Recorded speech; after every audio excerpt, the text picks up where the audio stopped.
Tunah hian pasaw quarter thara bungrua an seng dawn ni hei var tlawm ngai tak tak te nen hianin tlawm kan chhuah a class kan bang zo te thumnawi tam ang thang thit motor hi Friday an ban theng lo na Friday te pawh in khom le chungai lo an kan sui masan ro set ina to na tong fai na kan inga tong fai na kan ni zo kan ti ne don de o pathian ma kon pa an pathian ma chi we ni a ke ni te zon le pa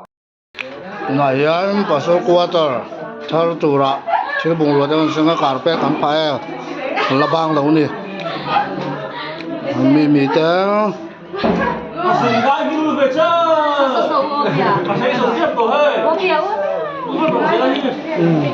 hú tu pa pa buồn mà nó cốc mà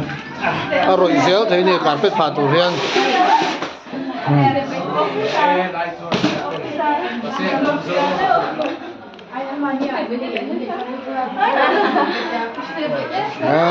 tiếng